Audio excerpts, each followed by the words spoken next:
Welcome back to another episode of the Iterative Podcast, where we break down anything that stresses you out as a founder in Southeast Asia.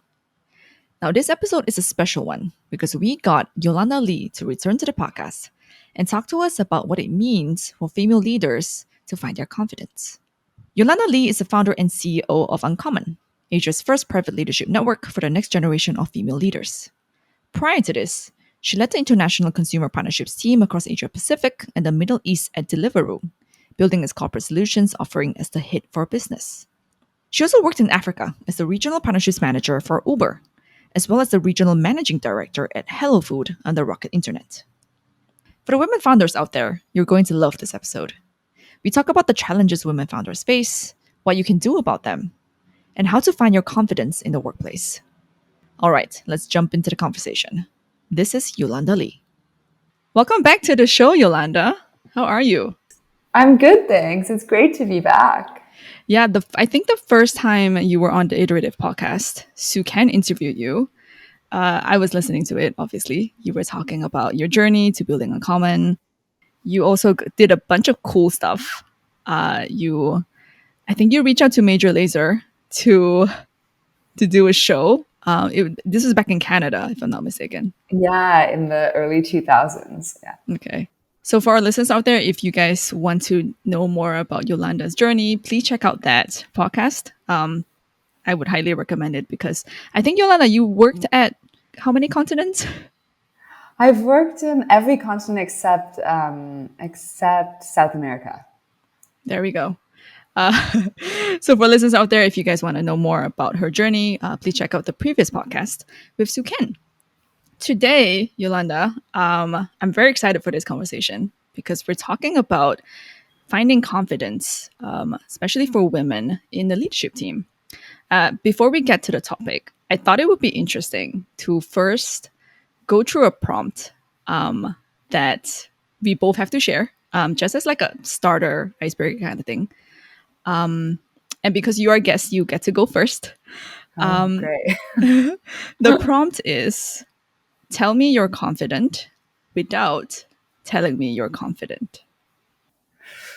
Okay, so I think I'll lean on an anecdote for myself. Like one of my turning points in my career was really around saying yes to opportunities that I was really afraid of. Sometimes I think confidence is really intrinsically linked to our fears and the ways that we not necessarily learn to have no fears, but learn to kind of walk with our fears. And I was fresh out of grad school.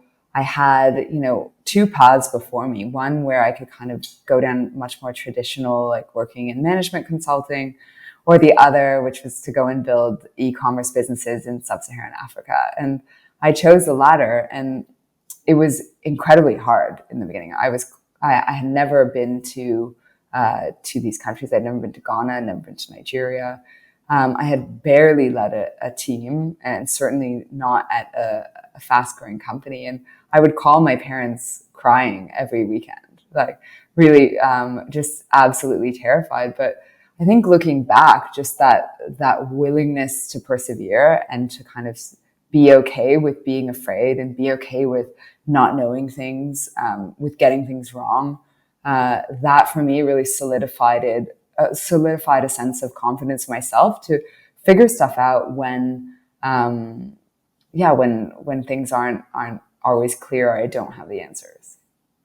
Cool. We were talking earlier about this prompt, like tell me your confidence without telling me you're confident.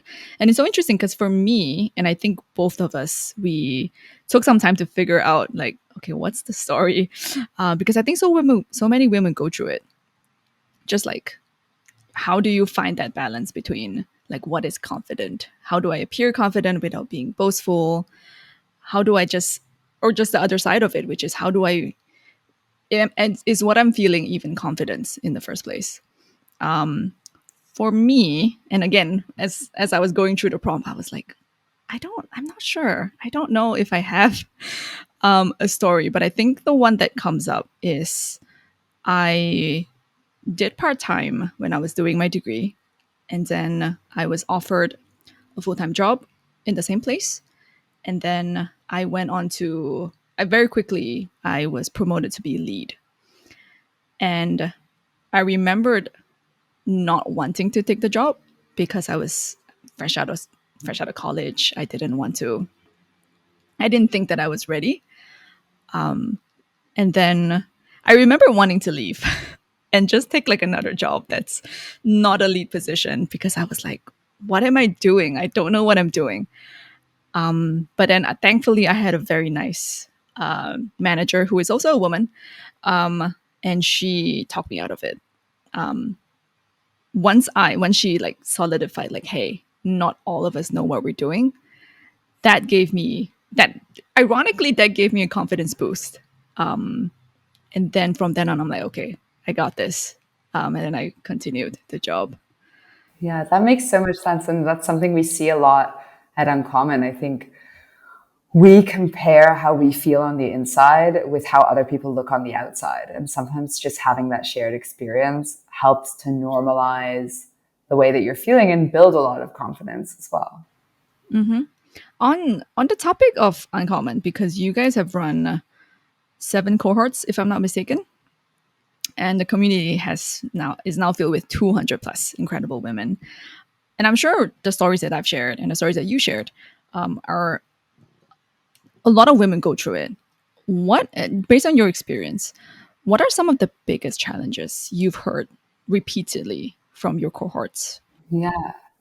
The biggest challenges, they're really kind of zooming out. They're really based on the fact that, when we think of the way workplaces are designed, they were really built for men by men, and women are often, kind of a bug and not a feature of the workplace. And this is something I see impacts a lot of our members is that, if you think of, an employee life cycle, a bit like a customer life cycle, then you have a number of touch points. And a lot of the touch points that women go through, whether that's, having fertility issues, starting a family, different challenges, these aren't normalized yet. We really haven't normalized the kind of common features of a woman's life cycle in the workplace to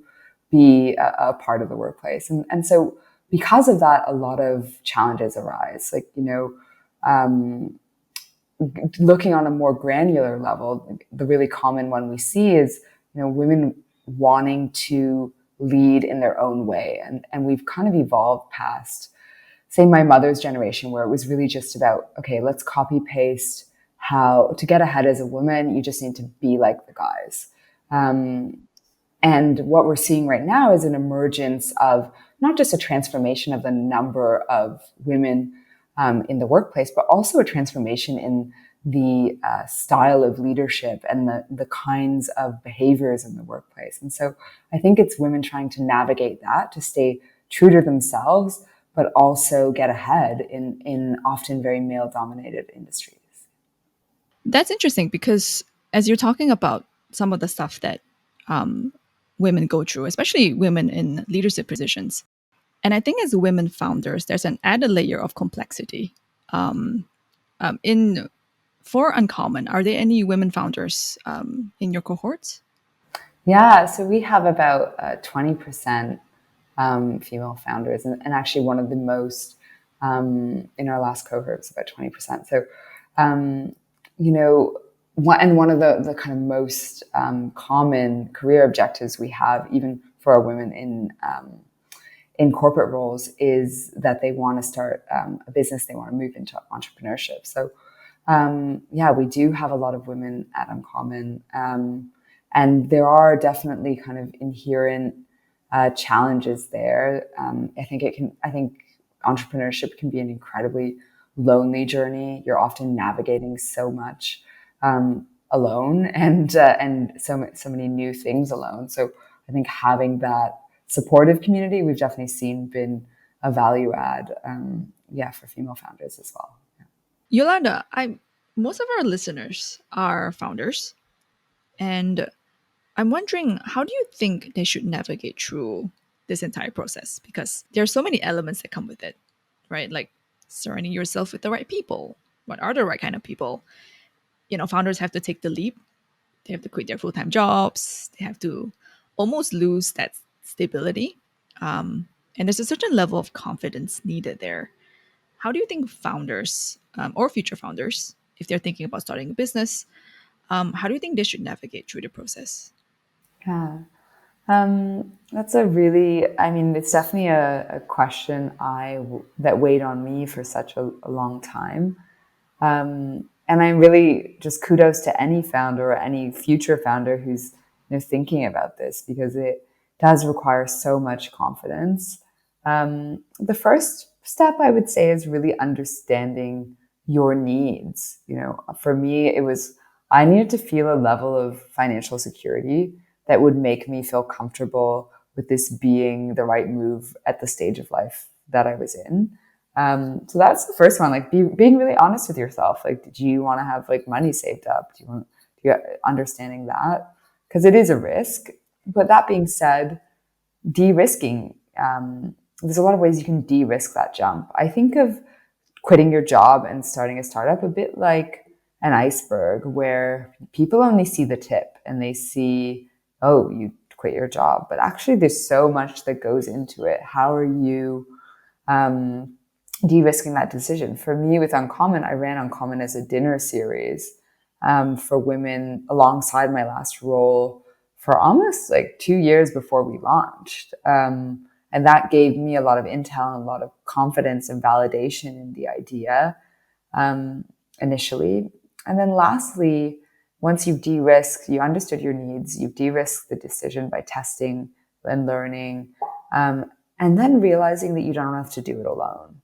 And I don't just mean that in the sense of a co-founder, but surrounding yourself with people who have different skill sets, who, even if they're not formal advisors, can look at things. I had such an amazing community of people who came around to help me launch Uncommon, to give me feedback, and ensuring that you have that is really crucial for those first steps as well.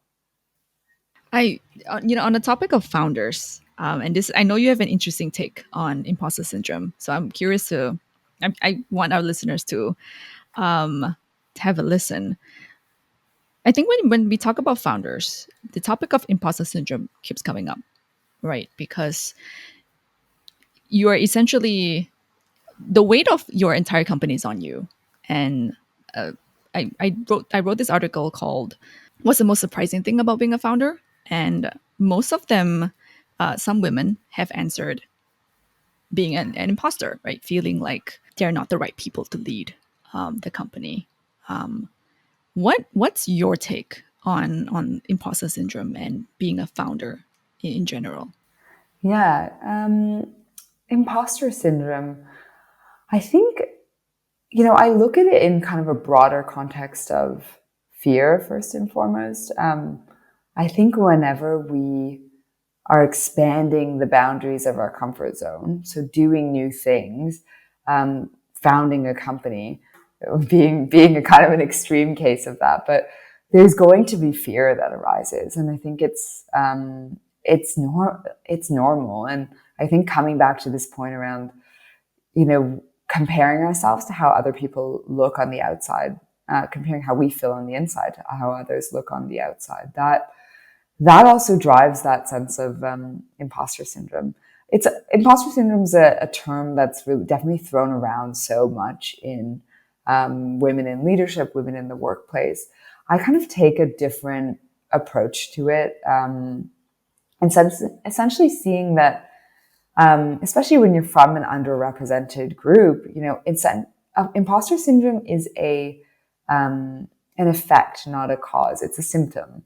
And it's a symptom to, being in a world where maybe your experiences, your success, your power is rarely reflected or rewarded. And so you can kind of evolve. We think of imposter syndrome as something with the individual, but it can often be just, a result of kind of a bigger systemic issue, that it's actually kind of normal to feel like an imposter when you walk into a room and nobody looks like you, or you're doing something where that you've never done before. And so if we can learn, though, to not have that, to have that be a start point and not an end point. Like, you can feel like an imposter, but learning, and this is something we work a lot on at Uncommon, is like, how do you keep taking steps forward? And this is something I think as a founder as well, is like, even if you're so afraid, how do you keep or doubting yourself? How do you keep taking those steps forward? Because I was doing my research on Uncommon, I know that you guys use a bunch of very interesting ways to help women. So one of the things that you guys use, and maybe you can talk me through about it, you guys use behavioral science and coaching to develop female founders, or just like women in general in your cohorts. Walk me through that I guess that decision to include behavioral science. Yeah, so I think it comes down to, how do you bridge the gap between theory and action? There's no shortage of, leadership resources or articles that you can find online, but how are you actually integrating it? And that's where we decided to kind of weave in both behavioral science and coaching to actually move that needle. So what we do is, firstly, we do an assessment when somebody's come in. Everybody who comes into Uncommon is vetted by our membership committee. Then we do like a deep dive onboarding. We want to understand you as an individual. We want to understand you as a leader. We want to understand, some of the vision that you have for yourself and how you're defining success. And from that, which we've developed together with executive coaches and behavioral scientists, we use that then to match you into what's called a core group. And this serves as a personal advisory board.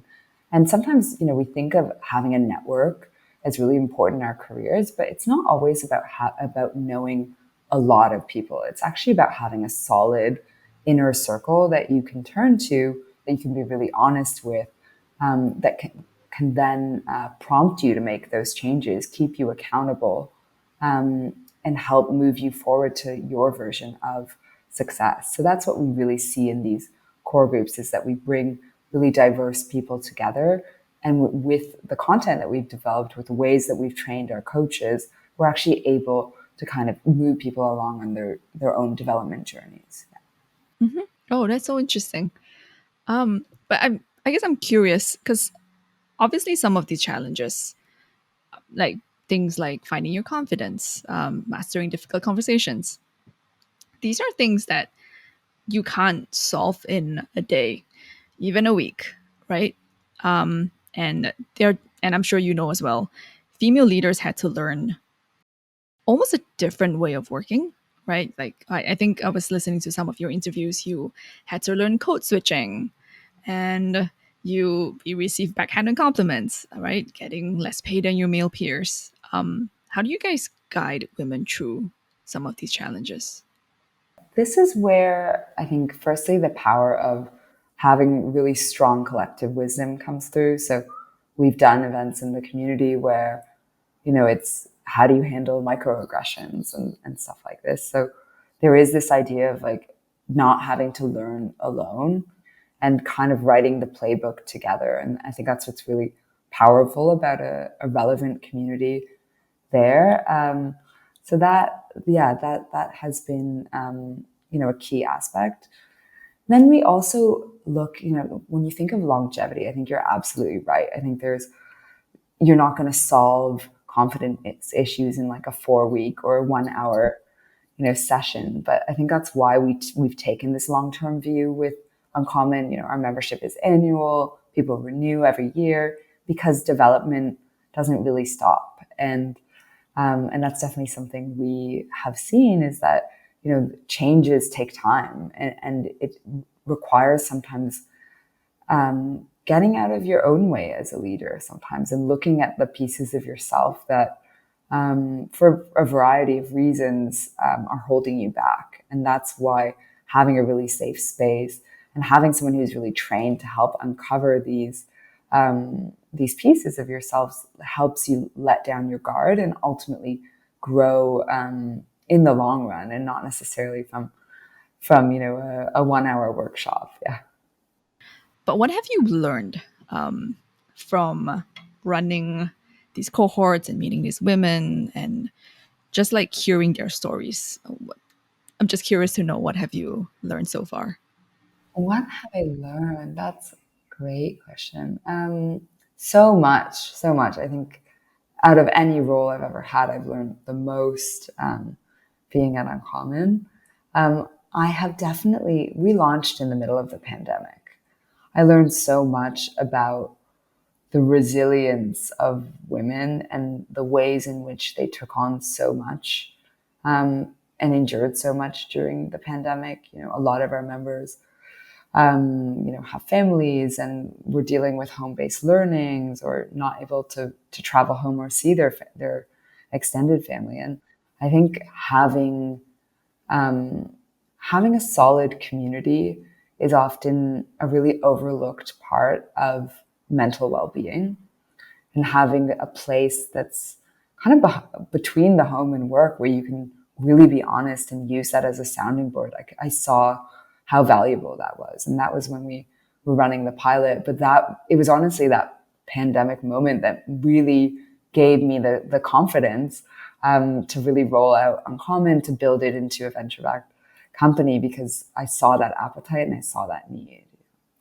I would also say that I've witnessed a lot in the evolution of leadership and what it actually means to be a leader, and that women are now emerging from this pandemic period. And what I would argue is one of the biggest upheavals in the workplace that we've seen since the Industrial Revolution.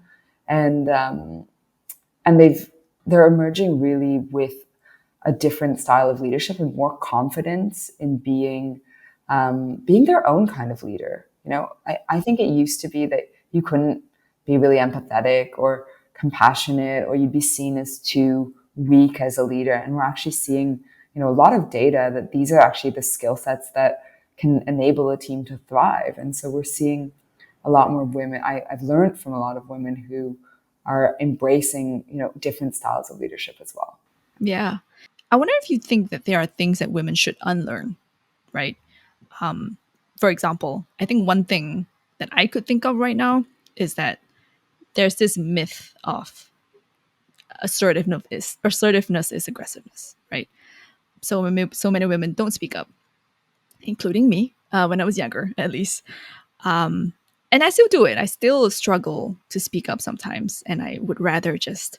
I remember being in boardroom meetings, and I was the youngest woman at the time in the room, and there's a voice in my head that says, "Oh, it doesn't matter. You don't have to. You don't have to say it. You don't have to say your opinions." Because I'm afraid of being seen as like too aggro. So that's one thing. But what are some other things that you think women should unlearn? Yeah, I can definitely relate to your story. By the way, just as a side anecdote, I once had on the same performance review that I was too assertive, and also Oh. that I was too aggressive, and that people were afraid of me. But then also that I wasn't assertive enough. So you're sort of damned if you do, damned if you Which don't. one is it? Which one Yeah, is it? exactly. And that's a tightrope I think I see a lot of women kind of struggle with is, Yeah. and that exists really as I would say a symptom rather than a cause, is that, I don't think we're at a level where we're as comfortable with female assertiveness as we are with male assertiveness, and how that is sometimes perceived, not always, but sometimes perceived is as aggressive. And so women do kind of get socialized to walk on eggshells and are a little bit nervous of being perceived that way. Yeah, there's definitely other things. I think there is some unlearning to do. One area I definitely see is kind of in particularly in the workplace, the non-promotable unpaid work, I would say. And that can be anything of, okay, who's taking notes in the meeting? Who is planning the Christmas party? Who's doing the diversity committee? Right. All of these things, do they take time? And depending on the organization, they're not always rewarded. They're not always seen as promotable tasks. And so it's okay to do these things. I was on the diversity committee, and I've planned the office Christmas party, but I think having boundaries around that and knowing when to say yes, and more importantly, when to say no. Mm-hmm. And so, yeah, I think we work a lot at Uncommon around having boundaries, people pleasing, and unlearning some of this as you move into more senior positions as well. Yeah. We've seen lots of great. You guys have been creating a bunch of great content. There's an event coming up. You're also involved in a bunch of talks and workshops. So some of these include mastering difficult conversations, building a safer and more inclusive workplace. As you're creating and generating this content, what's the most surprising thing you've learned when you run these workshops and talks? Um, well, a lot. These subjects are incredibly universal. I think everybody has a difficult conversation that they're avoiding. Um, and maybe we respond to them in different ways, but they are universal. And yeah, and just normalizing doing the work on these things, I think, is really key. Also, that it's coming back to this element of being community enabled. It's so much better to do this work when you're not alone. I think there are some people who are incredibly disciplined and can sit and work on these things, but part of the value of peer coaching as well is that you're getting other people to hold a mirror up to you. You're getting their feedback. You're getting their perspective, and that ultimately serves as such a powerful way to learn and grow. And I would say that that is true, in any group that I've run these sessions with. But when the group is hyper relevant, like they're in the same roles as you, or same seniority level, they're in the same life stages, that value becomes amplified. And so that this element of learning, not being alone, and doing so with relevant people, that's something I keep really top of mind at Uncommons. Great. I'm wondering as I'm interested to. Sorry, I'm gonna jump a bit to Uncommon's cohort. When you guys, when Uncommon does vetting, and I know you spoke a little bit in previous podcasts before, but I'm wondering in your wedding processes, what do you take into consideration? Yeah, happy to share on this. So there's a few quadrants that our membership committee will look at. The first is really relevance. So we are really targeting women at a stage of their leadership journey that I would argue is probably the most difficult period. And that's sort of your early 30s to early 40s. That's, often where maybe some women are thinking of starting families. It's where they've had an upwards trajectory, and maybe they're looking at their boss's role and they're like, okay, I want to make a bit of a pivot, pivot to a different industry, pivot to entrepreneurship. And also, I think where people become a little bit more purpose driven and want to be having a bigger impact. And so that's really our sweet spot of where we're targeting. And so we are generally looking for this piece of relevance. And so, are you owning budgets? Are you leading teams? Are you having an impact that's bigger than yourself and your organization? So generally, it's about 10 plus years of experience. We're industry agnostic. We really love to keep the network quite diverse in terms of industries to cross-pollinate ideas across the network. Then what's very important to us is an element of generosity and community mindedness. This element of, that people are giving as much as they're receiving from the community. So we have, members run talks. mentor other people within the organization. And so that is really important for us as well. We really look for a growth mindset. The learning and development is really what we do.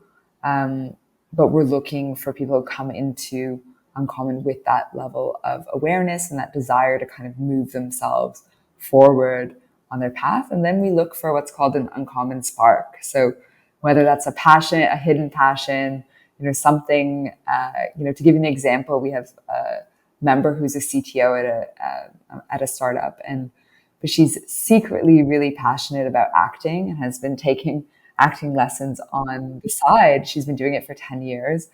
And we want Uncommon to be this place where actually you can test out the things that you're really interested about. So she's running a workshop for our members on kind of presentation, public speaking, and using her acting skills there as well. So that's also something we look for. Oh, wow. That's so cool. Yeah, it definitely makes for really interesting community events, I'll say. Yeah. And I like that it's not, there's, when you talk about communities, some are like hyper focused on maybe just one aspect of your life. Maybe it's career, maybe it's your love life, whatever. But it sounds like at Uncommon, every quadrant matters. And it's important to have, I guess, a bit of a balance for at each of them. Yeah, exactly. And that's just a shift I've witnessed, even from the beginning of the pandemic when I was interviewing. I think I interviewed like 200 women during the pandemic, the early pandemic when everyone was at home. And a big shift, I think, is that the division between the personal and the professional has really eroded in some sense, and that people really want work is an important part of people's identity, but they want a dream life, not just a dream career. And so we're really looking at that kind of, rather than work-life balance, work-life integration, and how can you make that work for you and thrive as you move forward towards your goals. Yeah. All right. Yolanda, last question. For women in the leadership positions, whatever industry they're in, what is the one thing you want them to take away, whatever that may be? I would say first and foremost that you're not alone, that you get to these certain levels where you kind of look around eventually and there aren't necessarily people who look like you, who have your experience. But I think in having a really supportive community, you learn to belong to yourself as well. That there's an element of you can walk into any room and really feel like you belong there. And so that is what I'd like to leave them with. All right, Yolanda, thank you so much for your time. Where can people find you and where can people find Uncommon? People can find Uncommon. We're on LinkedIn, Instagram, Facebook, at Hey Uncommon. So HEY Uncommon. And our website is www.heyuncommon.com. That's HEYUNCOMMON.com. All right. Thank you so much for your time, Yolanda. If you like this episode, do subscribe and leave us a review at wherever you listen to your podcast. We'd love to know what you think. If you prefer to read as well, we have a bi-weekly newsletter called Iterative Insights. This is where we break down startups, growth, fundraising, pretty much anything else that stresses you out as a founder in Southeast Asia. It's easy to subscribe. Just go to iterative.substack.com. That's iterative.substack.com. Thank you for listening and stay tuned for the next episode.